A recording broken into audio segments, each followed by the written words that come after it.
La historia del pensamiento ha sido colonizada por voces masculinas, pero existen otras voces, múltiples, disonantes, disidentes. Esto es Palabras en Llamas.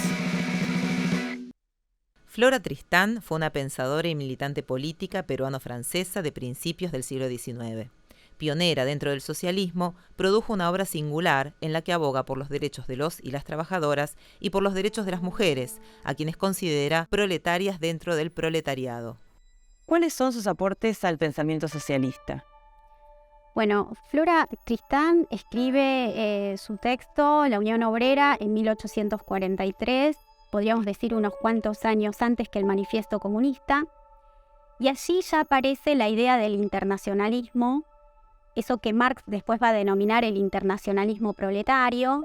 y si bien ella nunca utiliza el término internacionalismo, no obstante podemos decir que aparece esa idea a través de otra, que es la idea de universalismo, cuando plantea, por ejemplo, dos consignas interesantísimas, que es obreras y obreros del mundo unidos, que la podemos encontrar por otra parte replicada en el Manifiesto Comunista, y cuando señala que la unión obrera que procede de la unión universal no debe hacer diferencia, dice ella, entre los obreros de la nación y los obreros de cualquier otra nación del mundo, ¿no? Entonces ella, a partir de esa idea de universalismo, plantea la cuestión del internacionalismo, y ese universalismo, por otra parte, no es un universalismo androcéntrico, ¿no? Porque deja bien claro permanentemente en su obra, hace referencia a hombres y mujeres, proletarios y proletarias, es decir, se toma el trabajo de señalar esa presencia. Y por otro lado, podríamos decir que es la articulación entre el socialismo y el feminismo como una condición necesaria para la transformación del orden social. O sea, ella va a adherir a las ideas del socialismo, por otra parte, va a ser una militante política del socialismo y le va a dedicar, podríamos decir, gran parte de su vida hasta su muerte, pero considera que cualquier pretensión de éxito que tenga requiere pensar específicamente en cuáles son las condiciones de opresión de la mujer.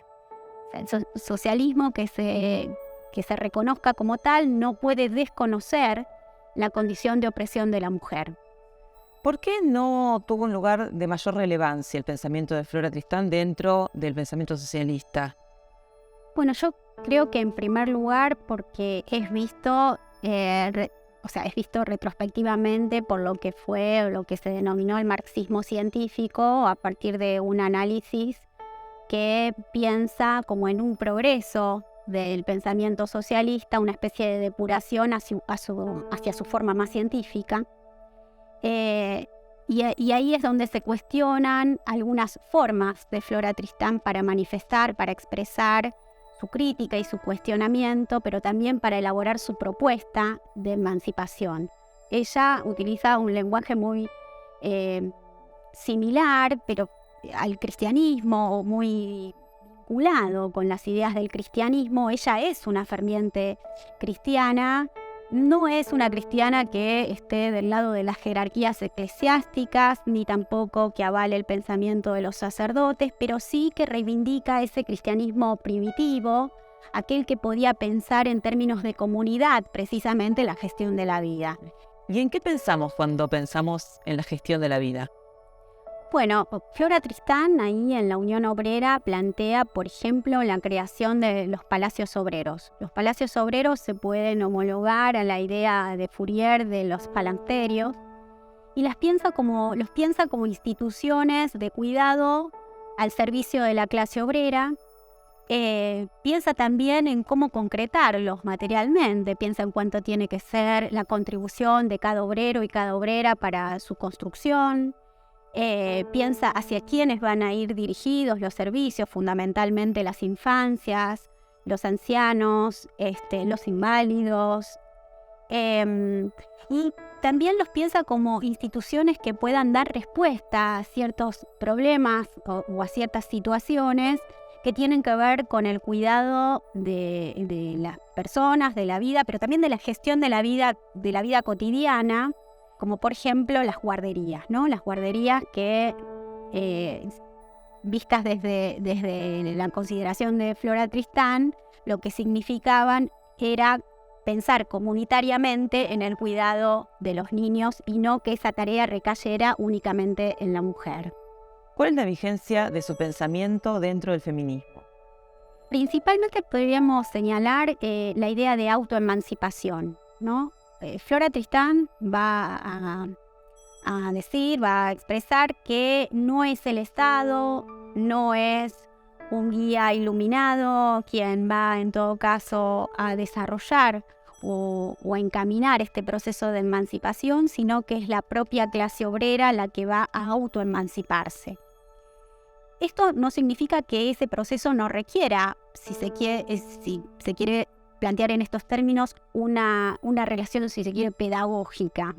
en la que Flora Tristán sin duda se ve a sí misma como aquella que va a llevar la buena nueva, la que va en pos de un apostolado a recorrer esas ciudades para indicarles a los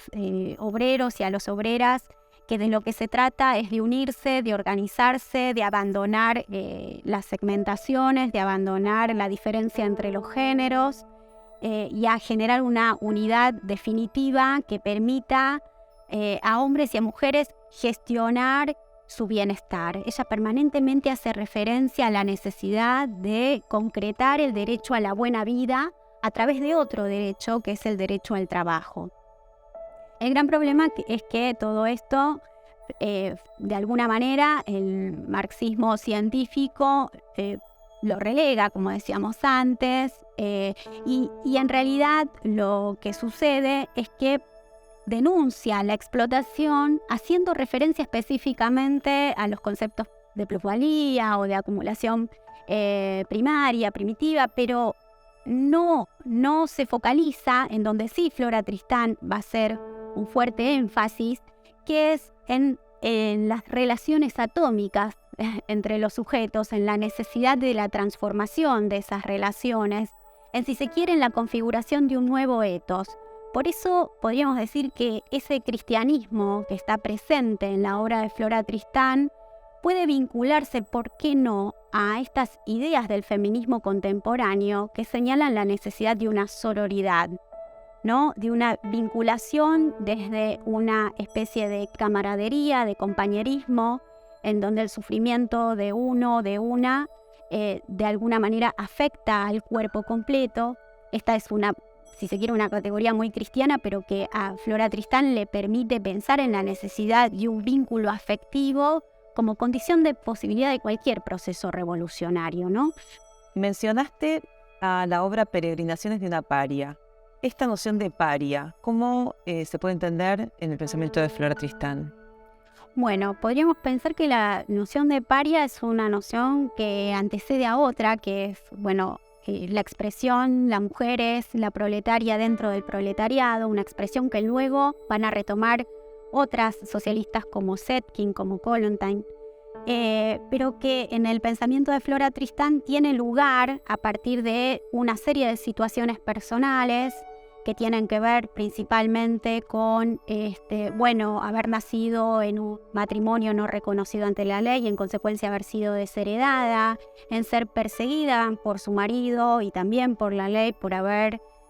haberse separado, y que logra definitivamente el divorcio cuando intenta matarla. Entonces toda esa serie de injusticias que vive en carne propia, ella las analiza y les pone el nombre de, bueno, soy una paria, ¿no? Pero lo que en principio podríamos pensar en términos de, bueno, una condición desgraciada frente, ¿no?, una especie de mala suerte frente a una situación personal, ella logra despegarlo y le sirve para pensar en una situación más generalizada, porque cuando analiza a la sociedad peruana se da cuenta que es algo que atraviesa a todas las mujeres, incluso a su familia, a las mujeres de su familia peruana, que eran mujeres que vivían de manera acomodada, pero que no obstante sufrían injusticias. Entonces tenemos ahí, me parece a mí, un elemento muy interesante para pensar cómo está de manera germinal también allí otro elemento del feminismo contemporáneo, que señalar que lo personal es político, que aquello que nos acontece dentro del orden de la vida privada también se vincula, también se relaciona con unas injusticias que son de otro orden. Una paria, una extranjera, quien huye para salvar su vida comprende la necesidad de que emigrar sea un derecho. En su obra, sobre la necesidad de dar buena acogida a las mujeres extranjeras, señala: los límites de nuestro amor no deben ser los zarzales que rodean nuestro jardín, los muros de nuestra ciudad, ni los mares y montañas que limitan nuestro país. Desde ahora, nuestra patria debe ser el universo.